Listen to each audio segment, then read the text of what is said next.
right, y'all, what's up? It's Mikeya Murphy, founder of the Ghostess movement, and today I have Miss Kierra Carter.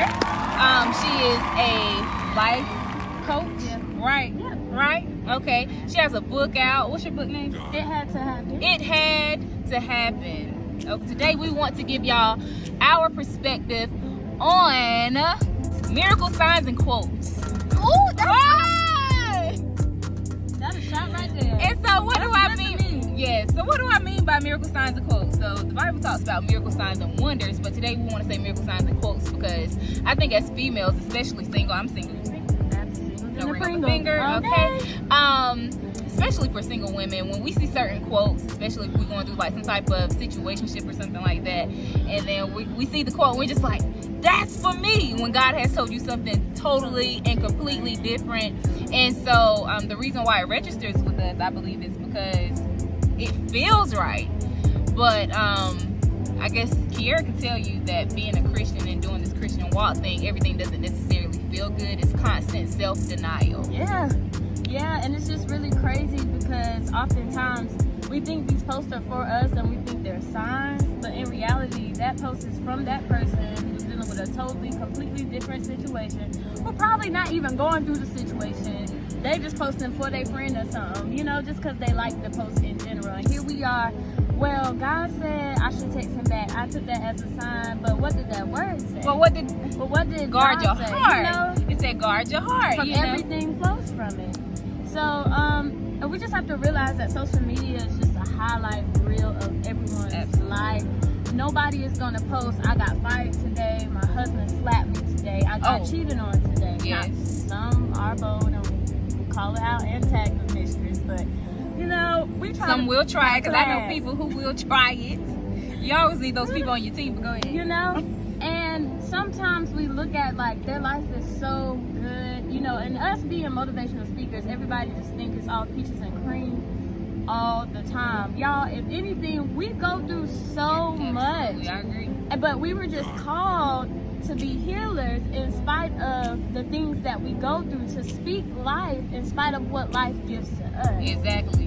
And you can't be like, you can't give out healing if you don't know what the healing process is like. Right. You get what I'm saying? Right. And going back to what you said about nobody is going to post, oh yeah, I got beat up by my husband today. Or matter of fact, my account is like in the negatives today, actually. Yeah. Like my account is not looking too hot. Actually, I mismanaged my money. I remember one time, this is not like years ago, this was like a couple months ago, where when I started Ghostess, I made it my business. Well, at first, all the money was going into my personal account, and now this is where the quotes really was helpful. So I kept seeing stuff that said, you need to have a separate account for the business. And I was just like, man. And I was like, yeah, you're right, but I never did it.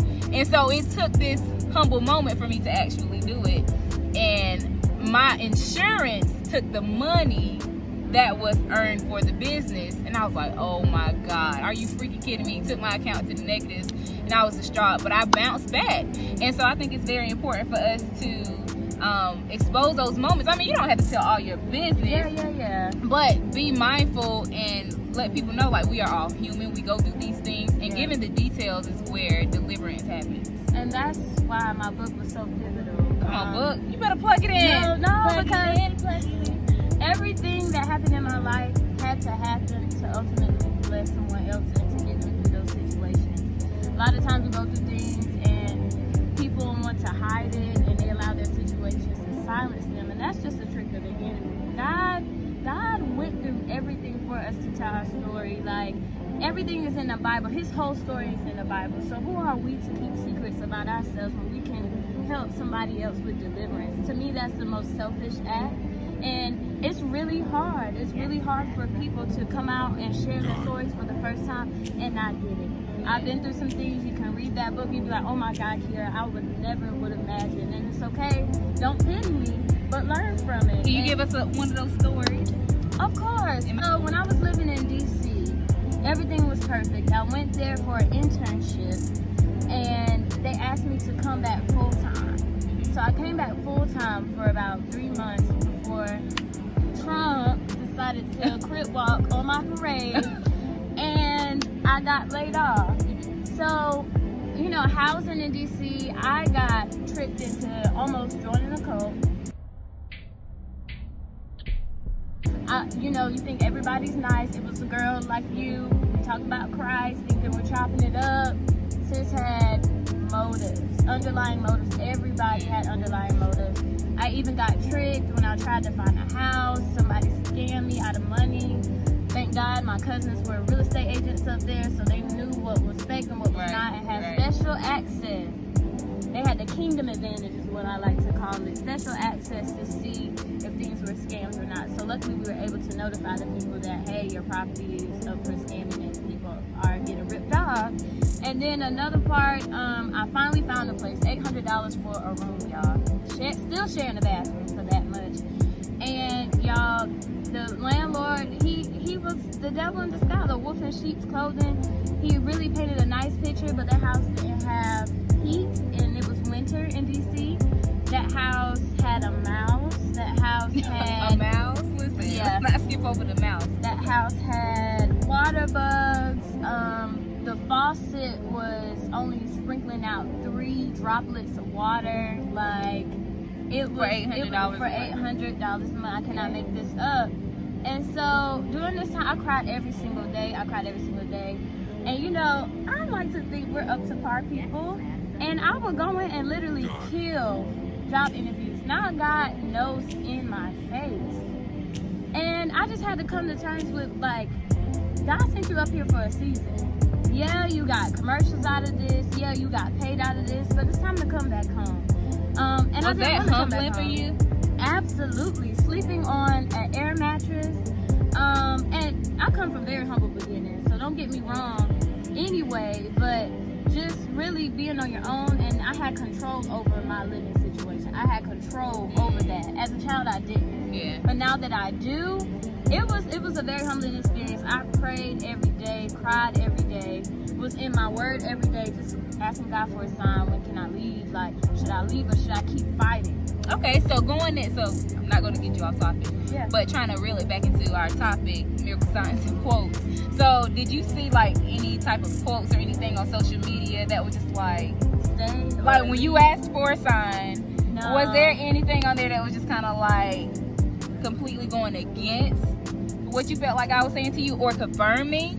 On social media, no, but it was it was a temp agency, and they saw my potential, but they only had a temporary job for me. Mikeya, after I blocked the one, telling them no, I'm not staying, I made my mind up. Now, the determining factor was God showed me a sign in my word. Mouse comes out of my closet. Did you ask for a sign while you was reading the word? I promise y'all, I can't make this up. God has been so intentional in my life. The mouse.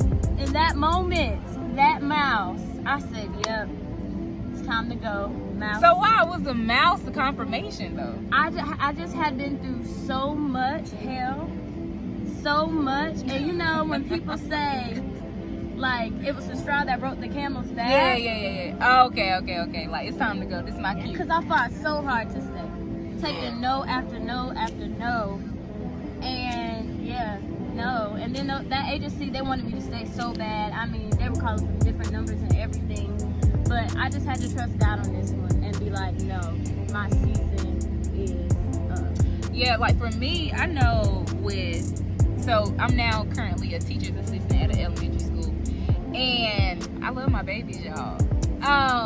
And so I was working at a restaurant. I'm not going to call the name. But I was working at a restaurant, and y'all, this place caused me so much anxiety. Like, and I was in a place in my life where I was trying to overcome it. Right. Y'all was making it worse, you know? And so God had told me before I had even applied, don't apply. I had this whole hustler's mentality, get it by any means necessary. And so when you see stuff like on social media, like, you can have 4, 5, 6, 7, 8 jobs. If God wants you to be still, He don't want you to have no 5, 6 jobs. He doesn't. And He don't want you to retire at 30 because what? You got stuff That's to not do. for everybody. You got some stuff to do that He wants you to do. Exactly. And so, so when we see these quotes and all these things on social media, we're just kind of like, oh, this is how everybody says it's supposed to be. Like, get it by any means necessary, hustle, or team no sleep. Like, this is not healthy. I need my And listen, because like y'all, let me tell y'all, I love me some Eric Thomas. Still love him to this day. But pageant season around that time, I was just like, oh, Eric Thomas ain't getting no sleep, so I ain't getting no sleep. But boo, when I tell you Mikeya Murphy was falling asleep on that road while she was driving, I said, you know what? That's not okay. You have to apply it to whatever season you're in. Yeah. And so anyway, fast forward back to the restaurant, and God told me not to apply to that restaurant, and I did it anyway.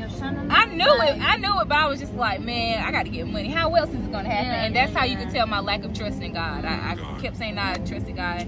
So anyway, that caused me so much anxiety, and I cussed the girl out. Y'all don't be cussing people out, but I cussed her out because you slammed the door in my face and you was asking for it. You tried it, like you tried it in front of everybody, huh? She didn't care.